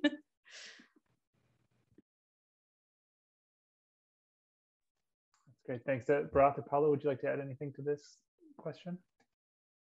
Well, that's a very difficult question. I mean, obviously, introspection and kind of self-criticism and realizing that many of these, that culture is inside all of us, right? So our prejudices and our, language itself attributes hierarchies and shapes our imaginary willingly or unwillingly. And to the point that Pasolini famously said that you are a Catholic as an Italian, even though you can be an atheist, for example, right? And you're still Catholic culturally. So that's important. But I guess when it comes to studying the populist right, one big difficulty more than kind of introspection is actually trying to understand these people, right? And their motives and what is behind them, the followers of the populist right, or even the follower of more extreme movements. Because for understanding where they come from, and what leads them to these, you need a little bit of suspension of judgment, as it were, right? In a sense that I mean, these people are crazy, which one may get to at the end of the analysis, right? But at least if one has to understand their motives, one needs a little bit of, how you say, of suspension of also the prejudice that we have, also given a kind of progressive nature of the professoriate, meaning of academia. Which is also why actually the populist right and the extreme right more generally is quite understudied, right? And I think that vis-a-vis progressive movements, because we like to study the movements that are like us, right? That have views similar to us. Also because the people we meet in the course of the project are people we like, right? And we interview people we like. I mean, a few people actually like to interview a fascist or to interview someone that, right? Yet that is an effort that for good research needs to be done, I think, right? Otherwise, we don't get actually the functioning of these. And if we don't get the functioning, we also cannot develop strategy that really manage to deflect the process. Thanks, Paolo. That's really interesting. And yesterday, Mark pointed us to methodological empathy as something we need to do more of, even as it's difficult with studying people we don't agree with, or people that in some cases might horrify us even. And then so before we get to some of the hands that are up, Bharath, would you like to answer this question as well? Yeah, I'll just keep it really quick. I mean, I study a lot of these groups at a significant distance, right? And I tend to use sort of like, data collection using Facebook or Twitter or whatever. I think that distance allows a sort of, I write about hate, and I think I should be honest with myself about the fact that I also hate the fact that this stuff is out there, right? I think, there's a lot of, as you're doing this, reining in the micro-fascist that sits within you that you have to kind of consciously do. And for me, I mean, I think part of it is really sort of like, what are the principles on which, I mean, there's days when I'm just super angry, right? And I'm thinking, man, why do I even have empathy? Like, why should I? If that's not going to be returned, right? So I think one of the key things there is reining that in, but how do you rein that in? And I think for me, sticking to certain kinds of like clear moral principles helps, right? Like dignity and equity. Those are ways in which we can sort of deal with that, right? I mean, like, and I think this question is really important when we're thinking about, something more banal like deplatforming, right? Who do we decide needs to be taken down? How do we disrupt a network? That kind of thing, right? There could be the sort of impulse like, let's just take them all down, right? But also you need to be sensitive to the fact that people get caught up in things that they don't necessarily, it's not the idea of being duped, right? But people get caught up in a moment. I think those, we have to be careful to sort of apply the sort of principles about, for me, dignity, equity, whatever, to the people that we're studying, even if, my effective relationship with that is hateful. That's a great answer. Thanks, Bharath. So let's move to some more questions from the audience. That first hand I saw up was Mohammed Mack, who I know writes about France, immigration, and gender. Would you like to pose your question? I think we can give you the power to unmute yourself. Yes. Hi, I think Leda was before me. If you want to go first. Oh, sure. Yeah, I'm just going with the order I saw, but I do miss things. So Leda, go ahead, and then we'll go to Mohammed. First. Okay, just trying to connect with what Paolo said. Pasolini also wrote about the fascism of anti-fascists. So when we talk about labels, it depends. The extremes are just extremes, no matter if they are on the left or on the right. And just to connect with something that Deen said, I discovered Rodney King from Like a King of Ben Harper. It was actually 1940 something, but in Life from Mars, it's a song, and it's incredible how songs can also help to unveil something that is so far in time or has nothing to do with realities that maybe are different in Europe. So my question was this: when we come to analyzing the far right, not necessarily from a left perspective, but just in academia, there are so many references, and you can say them by being proud, you know. So people here just keep on talking about Guattari, and you can mention Deleuze, Hart, Negri. You can even go to Gramsci, Danton, Robert Frost, whoever. I think there was a time when you could distinguish who was a neoliberal, because, for example, these people loved Ayn Rand, for example. But I doubt that just Tucker Carlson can be a myth. So when it comes to, my question is, where are the far right academicians? I mean, when they gather, who do they quote? I just have this impression. Are we talking just about people that are getting radicalized online with no kind of academic reference? Or we may mention who these people are inspired from, even though misinterpreting, but just from the, is there any kind of academic reference from the far right today, as you know it?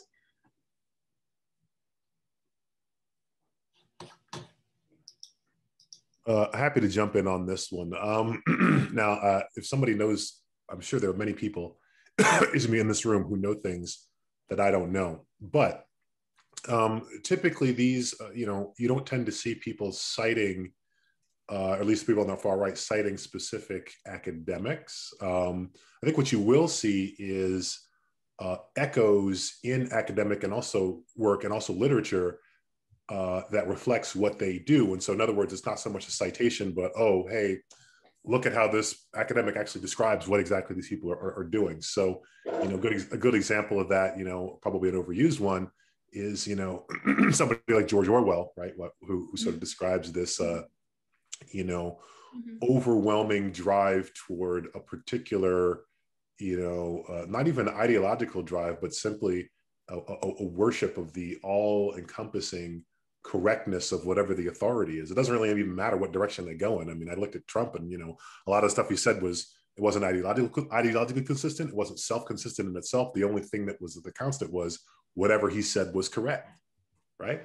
And so that, I think, is really if there's anybody in the scholarly literature out there who defends that particular ethos, I don't know what it is, but surely I think we see echoes of that.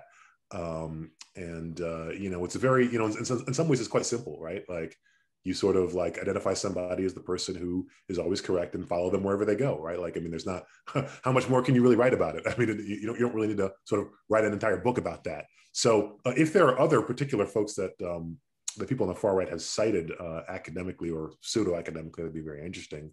But it seems to me to be a very simple-minded, approach, and one that really doesn't admit too much deep analysis, because the deeper you analyze, the more bankrupt you see that it tends to be. So but very curious about alternative takes on this. We can say that just from the side of the left, you can accept a kind of Hegelian dialectic when there is an hypothesis, antithesis, and then a synthesis. But in the far right case, you just don't accept any kind of counter-argument. That could be true, yeah. Bharath, I saw your hand up there. Would you like to respond? Thank you.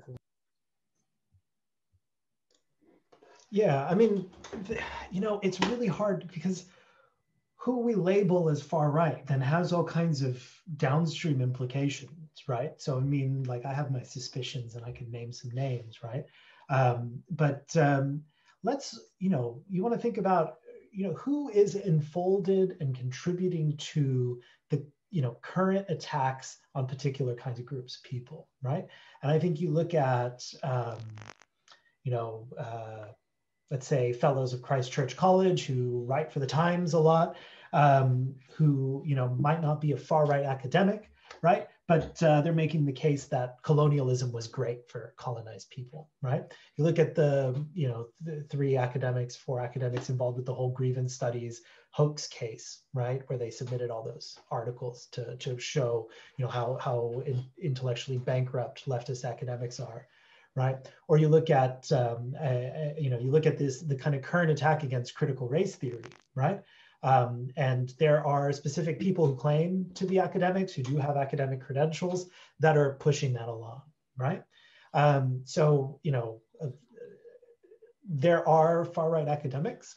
It would be interesting really to take a look at those kinds of citational networks, right? But then there's also the problem of that label, right? Because there's always the possibility that you then wiggle out of that label, right? And the problem here is these things are so slippery that I think it's better to, you know, make the criticisms on the grounds of, you know, your argument's complete, you know, nonsense or something like that, than just sort of situate like, oh, you're a far right academic or something like that, right? But I mean, there's been all kinds of journals that have come out recently, like that have been really trying to push what you could sort of call a kind of intellectual dark web sort of agenda. That's kind of a stale term. I don't really like it, but you know, it's adjacent to all of this, right? And it's really about participating in the culture war that seeks to really attack people for, you know,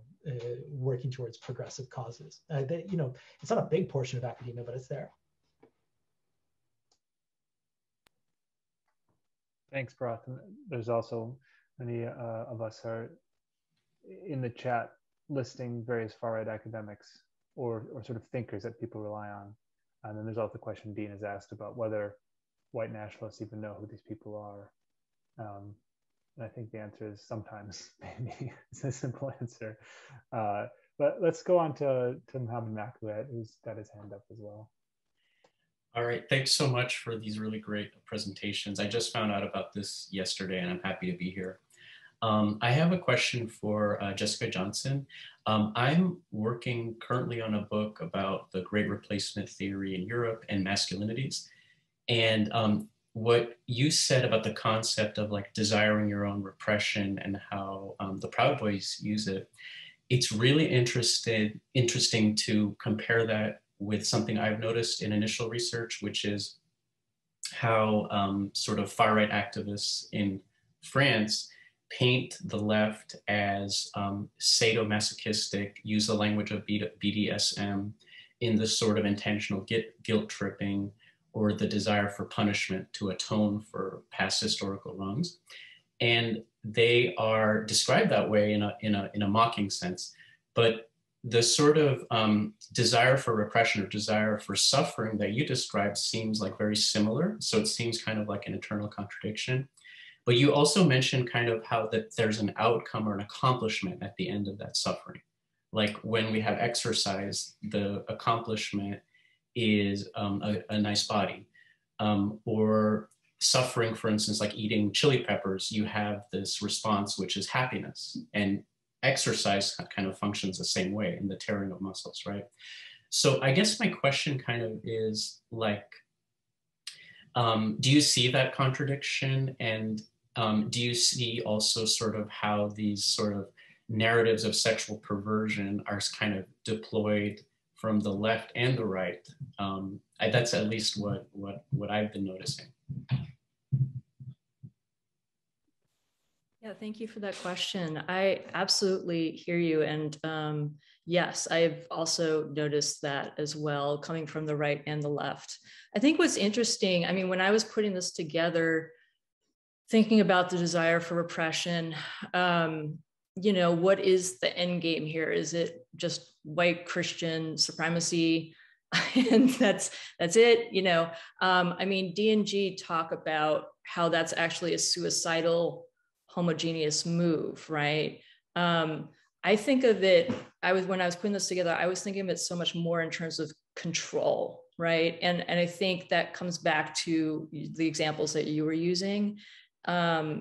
You know, working out, sure, nice body, but also a sense of control over one's body could be, right, one of the reasons to exercise. So I feel as though control here has a huge role to play. And, you know, yes, the right and the left definitely have these different kinds of ways of thinking about what is the right or wrong ways of controlling. And so I think hopefully that tracks back to your question. I love the idea of this book that you're writing too. Please feel free to keep in touch with me. I'm very interested also in just thinking through the great replacement throughout my next book project as well. So that would be wonderful. Thank you so much. Paula, I wondered, would you like to add anything to this conversation, particularly given what you were telling us about anger, both anger and immigration? Yes, I'd say that the key thing there is really group experience, right? And the formation of group identity. Because I think contrary to what some social media theorists have claimed, that is not that the individualization or personalization of social media means the end of collectivity or community. I mean, that remains in the background. It's sort of desire that continues to be there and needs to be mobilized. I mean, ultimately it needs to be attended in a way or another. And I think that the narrative of the right is very effective in doing this, right? I mean, in creating this mythology, basically, of how the world functions. And anger there is fundamental because, I mean, we know that fear and anger from an evolutionary perspective are the strongest emotions there are, right? I mean, happiness and joy are higher level emotions that are in a way luxury from a evolutionary perspective. I mean, obviously fear has to do with the survival, and anger as well, right? I mean, it is often associated with physical confrontation with violence. But I think what is interesting is in which way anger is mobilized. So it is mobilized because of racism, plain and simple. Distaste towards migrants, or accusation of migrants as scroungers or as reserve army of labor, and so on and so forth. But also because a connection is drawn between migrants and the failure of the state.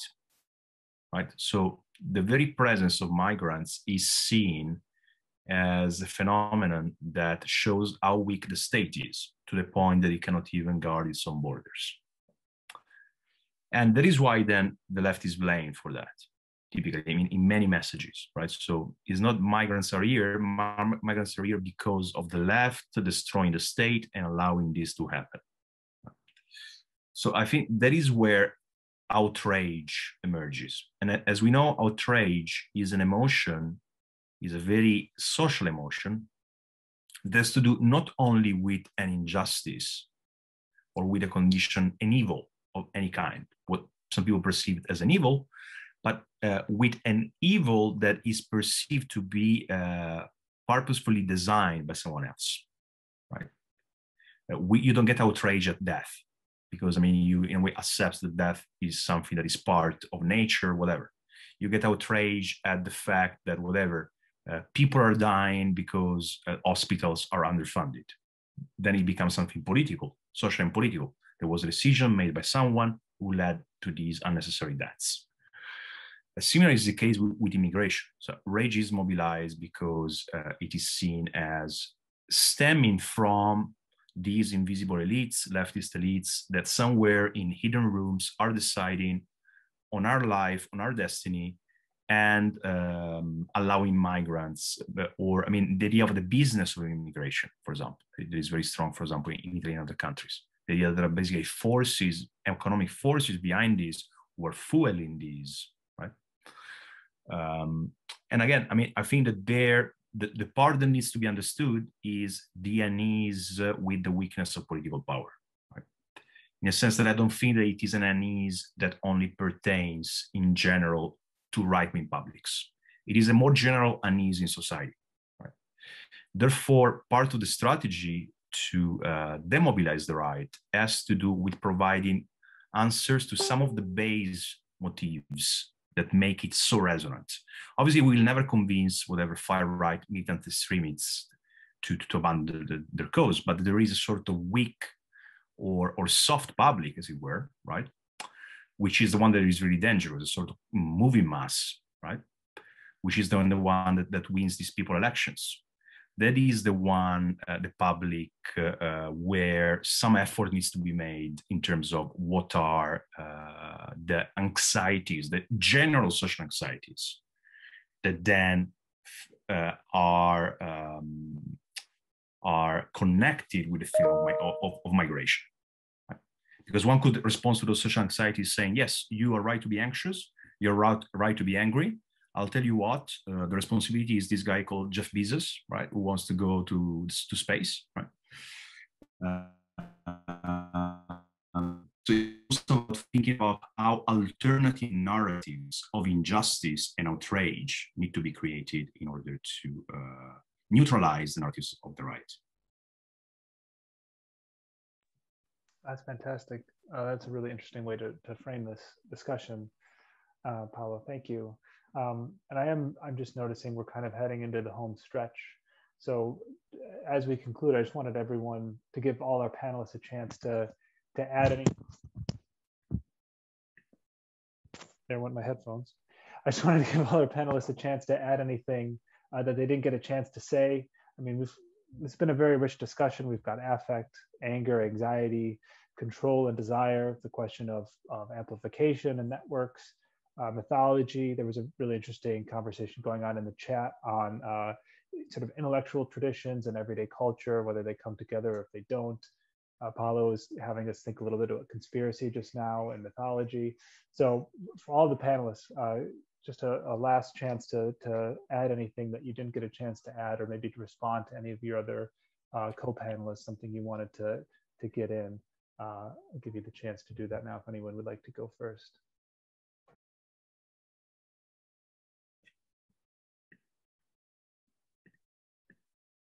I'll call on you instead then. Bharath, is there something you'd like to leave us with?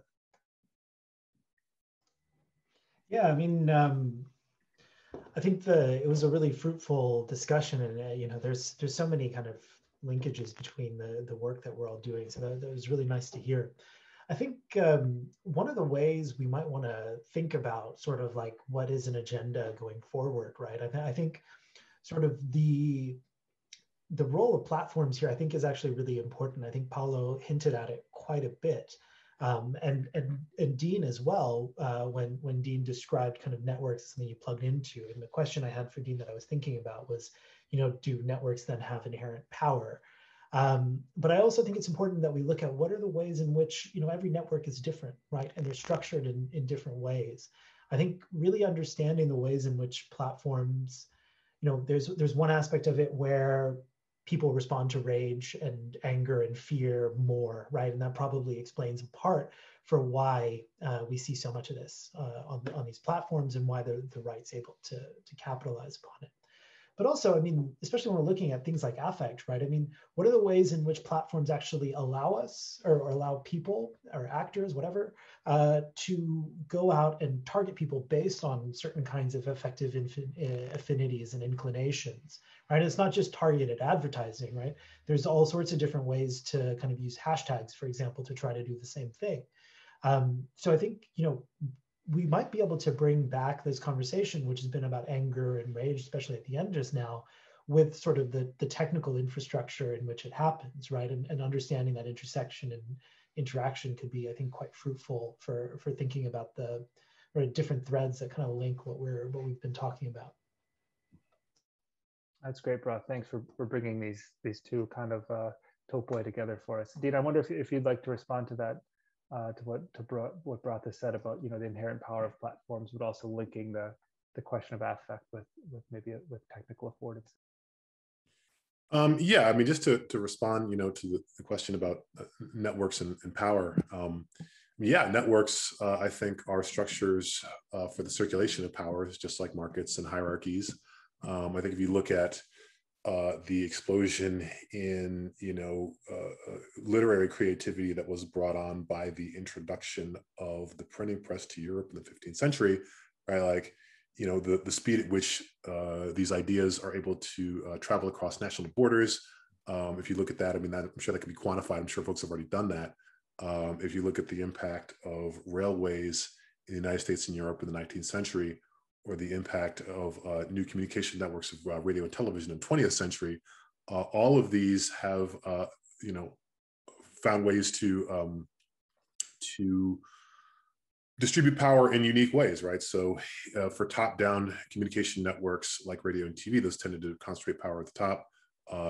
Digital networks tend to do so in different ways by concentrating power in the hands of big tech, while at the same time allowing people who were previously excluded by top-down networks to find new audiences, as I mentioned in my presentation, normatively from a positive perspective, also negatively. But again, like one of the things I want to leave people with is this: the idea of the normative cast of network power has to do with where you sit, right? There isn't like earlier somebody said something about, oh, you know, people say, oh, networks are good, networks are bad. Well, good and bad depends on who you are, right? There is no objective, you know, metric of what is good and what is bad. I'm sure that the people on the, you know, in the alt-right and on the far right think that all these developments that are getting them new adherents and everything else like that are great, right? As the rest of us react in horror to them. So that sort of loss of any sort of shared sense of what is good and what is bad has really been one of the most striking features of today's politics for me. And I think that will continue to be so for the foreseeable future. Thanks, Dean. Jessica, I wonder if you'd like to go next, because maybe, you know, as an anthropologist, you might be able to pick up on that perspective that Dean was leaving us with there. Yeah, I think, you know, as somebody had actually in the chat had asked whether or not I'd been able to look at the more banal spaces in which some of the discourse that I was speaking to may happen, like gyms, for example, or right. And for me, the next step in terms of my project is to think through radicalization in terms of those kinds of spaces too. How do those intersect and overlap with what we see happening on digital platforms like Telegram? Also, what I don't know, you didn't get this from my talk, but what their USA Today, this news publication here, came out in the last, I want to say, few days with an article about some Proud Boy recruits who decided to leave. And one of the people, the guy actually went on record and talked at length about why he chose to leave and how that happened and how he got involved to begin with. He was a former military, a former veteran, and it's interesting to me to think about how that Telegram channel, going back to the technological affordances of it, the publicness of what I described, and how easy it is to access. I mean, you know, obviously you do have to go onto the chat search and kind of, you know, type in Proud Boys or whatever, but I mean, that's all it takes. And what I read in that USA Today article was that the rooms that then get broken up into, you have to be invited into the rooms by an administrator. This particular Wisconsin Proud Boys organization, or cell, if you will, was the one in which the article focused on.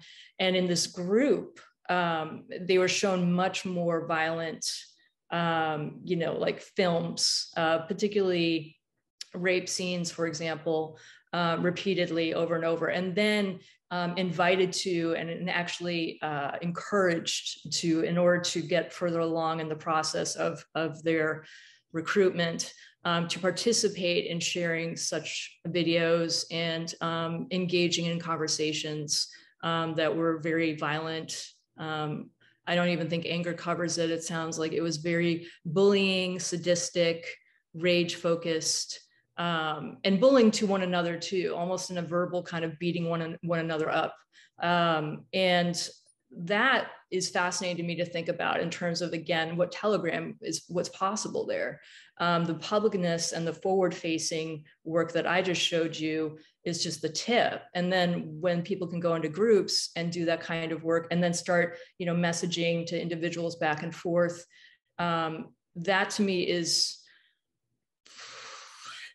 it's scary. And it's also very scary how the publicness of that channel can then kind of just streamline you into those groups too very easily. I mean, so you know, on the one hand, I'm looking forward to going into the field and doing some work in certain spaces and trying to unearth where some of the physical layouts are and where the physical social relationships are happening, to invite people into such activity. But at the same time, yeah, I'm going to have a problem just being a woman, frankly, doing this. But in terms of access, I think, but like I said, I did the work at the church and I wasn't a Christian. So I think there's going to be ways for me to, and I've even seen some footage where women are actually participating in some of these small kind of rallies that Proud Boys are having around the country. So I'm really interested to see how that plays out in terms of gender for me, in terms of my field work, and then who I learned more about as I do that. That's really interesting. I think we desperately need more anthropological and ethnographic studies of these groups, as dangerous as it is. And I wish I could say I was surprised to hear that my home state of Wisconsin had a really virulently racist Proud Boys group, but I'm not at all. It's a long history of racism in that state that is often ignored. And when people think all the racists are in the South, they're everywhere. Wisconsin is a hotbed for a lot of that. Seattle too. Yeah, Seattle too. Yeah, Northwest, Seattle, yeah. Portland. Yeah. Slightly over time, but I'd like to give Paolo the chance to have the last word before we wrap up. Yes, I mean, it's what Jessica was saying on sadism. I think it's really interesting because, I mean, what you see online really look like rituals in a way, right? I mean, rituals in which people recognize each other as part of the same group because they engage in the same ritual activity that often has to do with the humiliation of an out-group member. Right? I mean, and unfortunately, this sadism is very diffuse in society. I mean, even if you see a typical group of small kids, how many times small kids like excluding someone right from the group, right? So that online becomes very, very viral and contagious, right? Because of the kind of thin line between in a way, daring to say something that is potentially against the rules or against shared ethos or against even the law, right? And the kind of excitement, the adrenaline that people get in doing that. So actually in some Facebook groups, and I think Facebook groups have been a very conducive technology to this kind of operations. You see people that often you're sure that in their everyday life or in their family life, they never say that. I mean, in terms of kind of not just racist things, misogynistic things, right? But it's precisely a sort of trial, right? In a sense to see comment after comment who is brave enough, right, to cross the line, as it were. And so I think really kind of group building and identity building to me is the crucial way to understand what is going on there. That's a great point to end on, Paolo. Thanks very much. Thanks everyone for sticking with us a bit over time here. Thanks to all the panelists for excellent contributions and for a great discussion. I'd like to also mention that tomorrow you can also please come and join us again for our keynote conversation between Whitney Phillips and Quinn Slobodian. But just, join me alone at home clapping again to thank our panelists, Deen Freelon, Bharath Ganesh, Jessica Johnson, and Paolo Garbado. Thanks to Rob Gallagher making everything go for us, and for also for dropping that link for tomorrow into the chat in case you missed it and haven't had a chance to sign up. Thanks to Alan Finlayson, thanks to Cassie and Osborne Carey, thanks to all the audience members for joining us. We hope to see you again tomorrow, and we hope we can kind of stay in touch about the project in the future. So thanks again, everyone.